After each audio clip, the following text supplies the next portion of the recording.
আসসালামু আলাইকুম প্রিয় দর্শক, আপনাদের জন্য নিয়ে এসেছি কিভাবে খুব সহজে মুরগির রোস্ট তৈরি করা যায় সেটি দেখাবো এবং রোস্টের মশলাগুলো কিভাবে সংরক্ষণ করা যায় সেটি আজ আমি আপনাদের দেখাবো। আমি এখানে জয়ফল, জয়ত্রী, শাহি জিরা, গোলমরিচ, পোস্তদানা নিয়েছি। এখন আমি মুরগির রোস্ট তৈরি করব। তার জন্য আমি কিছুটা চীনাবাদাম পানির ভিতর আধা ঘন্টা ভিজিয়ে রেখেছি। এগুলো আমি পাটায় বেটে নিব এবং অল্প পরিমাণে শাহি জিরা, পোস্তদানা, জয়ফল, কয়েকটা লবঙ্গ, কয়েকটা গোলমরিচ এবং অল্প পরিমাণে জয়ফল নিয়েছি। এগুলো আমি বেটে নিব।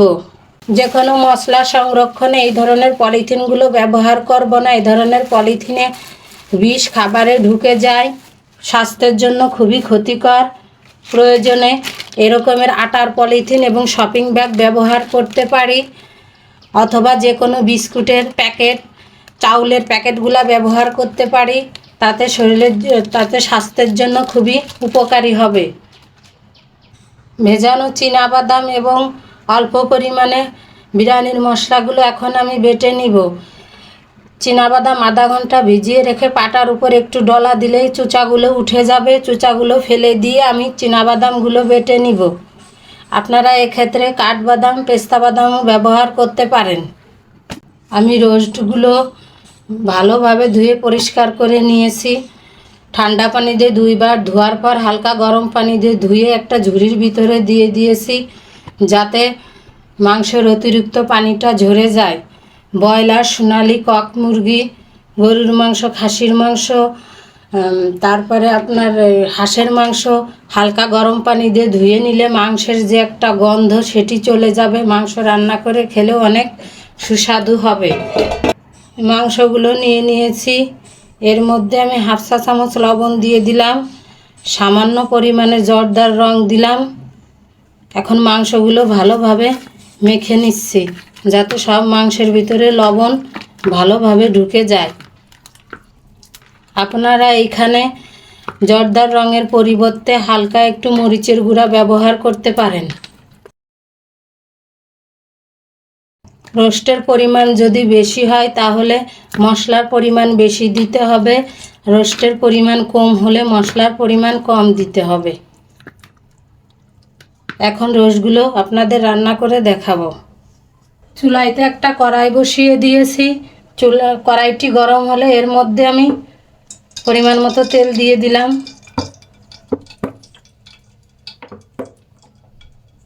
তেল গরম হলে এর মধ্যে আমি পেঁয়াজ কুচি দিয়ে দিলাম।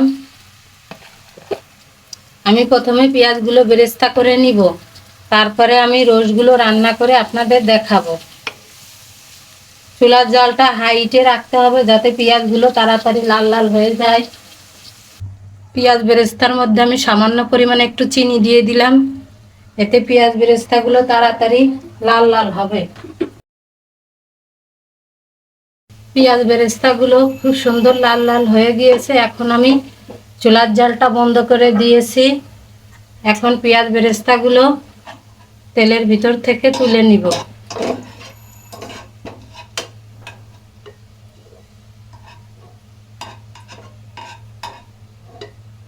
এইভাবে একটু কাট করে ধরে তেলটা নিংড়ে আমি পেঁয়াজ বেরেস্তাগুলো তুলে নিব।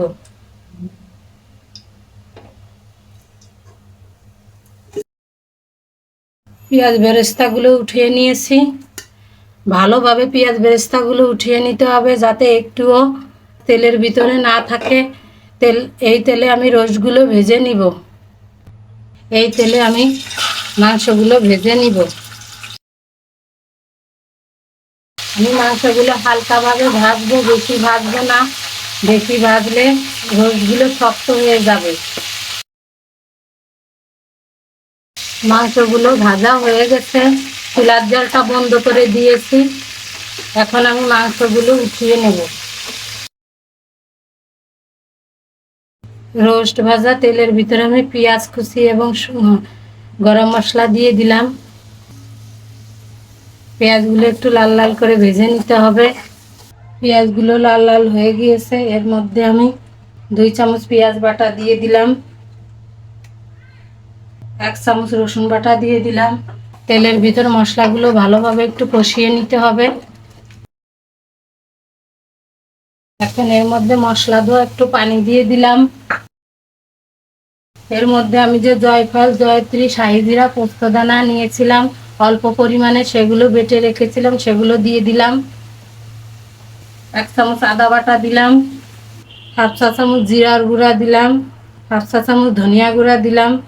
1/2 চা চামচ মরিচের গুঁড়া দিলাম। এগুলো একটু ভালোভাবে তেলের উপর কষিয়ে নিতে হবে। টক দই দিয়ে দিলাম। 1 চামচ বাদাম বাটা দিলাম। ঘরে তৈরি টমেটো জুস দিয়ে দিলাম। এখানে আপনারা কিনা টমেটো সসটা ব্যবহার করতে পারেন। এখানে গুঁড়া দুধ গুলিয়ে রেখেছি হালকা গরম পানি দিয়ে, তা দিয়ে দিলাম। রাঁধুনি রেডিমিক্স রোস্টের মশলা নিয়েছি। এখান থেকে আমি 2 চামচ রোস্টের মশলা দিয়ে দেব।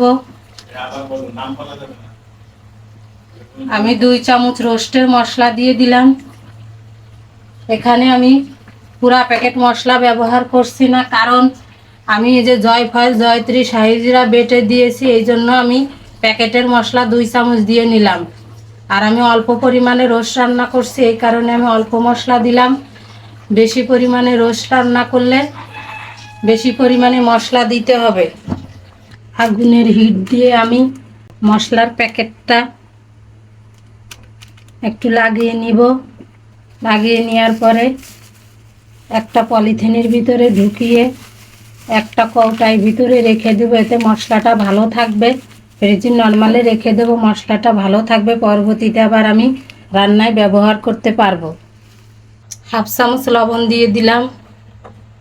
আমি মশলাটা ভালোভাবে একটু কষিয়ে নেব। আমি এখানে 1 মুটকি সিরকা দিয়ে দিলাম। 2-3 ফোঁটা কেওড়া জল দিলাম। আমি কিছু সময় ধরে মশলাটা কষিয়ে নিয়েছি। মশলাটা ভালো মতো কষানো হলে রোস্ট রান্নাটা খেতেও অনেক মজাদার হবে। এখন এর মধ্যে মশলা ধোয়া পানিগুলো দিয়ে দিলাম। এর মধ্যে আমি ভাজা রোস্টগুলো দিয়ে দিলাম। ঢাকনাটা ঢেকে দিয়ে আমি রোস্টগুলো রান্না করে নিব। পানিটা কম মনে হচ্ছে, সেজন্য আমি আর একটু পানি দিয়ে দিলাম, যাতে মাংসগুলো ভালোভাবে সিদ্ধ হয়ে যায়। এই পর্যায়ে চুলার জালটা মিডিয়ামে রাখতে হবে, বেশি জোরে জাল দেওয়া যাবে না, এতে মাংসগুলো সিদ্ধ হবে না এবং মশলাটা পুড়ে যাবে। এবার আমি ঢাকনাটা দিয়ে ঢেকে দিলাম। ঢেকে দিয়ে মিডিয়াম হিটে রোস্টটি রান্না করে নিতে হবে। একটা কাঁচামরিচ দিয়ে দিলাম। আর 1 চামচ রোস্টের মশলা দিয়ে দিলাম, যাতে সেন্টটা খুব ভালোভাবে থাকে। আবারও আমি ঢাকনাটা দিয়ে ঢেকে দিলাম। আমার রোস্ট রান্নাগুলো প্রায় শেষ পর্যায়ে এসেছে। এখন আমি এর মধ্যে 1 চা চামচ ঘি দিয়ে দিলাম। রোস্টের পরিমাণ বেশি হলে ঘির পরিমাণ বেশি দিতে হবে। এবং কিছুটা পেঁয়াজ বেরেস্তা দিয়ে দিলাম। পেঁয়াজ বেরেস্তা দিয়ে ভালোভাবে নেড়ে নিতে হবে। আর আমার অতিরিক্ত যে পেঁয়াজ বেরেস্তাগুলো আছে, সেইগুলো আমি একটা বক্সে ভরে ডিপ ফ্রিজে রেখে দেব। যখন প্রয়োজন বের করে রান্নায় ব্যবহার করব, এতে সব সময় পেঁয়াজ বেরেস্তা করার ঝামেলা থাকে না। আমি অল্প তেলে রোস্টটা রান্না করে আপনাদের দেখালাম। বেশি তেল স্বাস্থ্যের জন্য ক্ষতিকর। একটু হালকা ঢেকে দিলাম আরও 1-2 মিনিটের জন্য। নামানোর আগে আমি 1 চা চামচ চিনি দিয়ে দিলাম। এখানে রোস্ট কম, এই কারণে আমি চিনির পরিমাণ কম দিয়ে দিলাম। রোস্টের পরিমাণ বেশি হলে চিনির পরিমাণ একটু বেশি দিতে হবে। আমার রোস্ট রান্না শেষ। এখন আমি চুলার জালটি বন্ধ করে দিব। আমার রোস্ট রান্না যদি আপনাদের ভালো লেগে থাকে, তাহলে একটি লাইক, কমেন্ট এবং সাবস্ক্রাইব করে আমার চ্যানেলের পাশে থাকবেন। সবাই ভালো থাকবেন, সুস্থ থাকবেন। ইনশাল্লাহ দেখা হবে নতুন কোনো ভিডিও নিয়ে। আল্লাহ হাফেজ।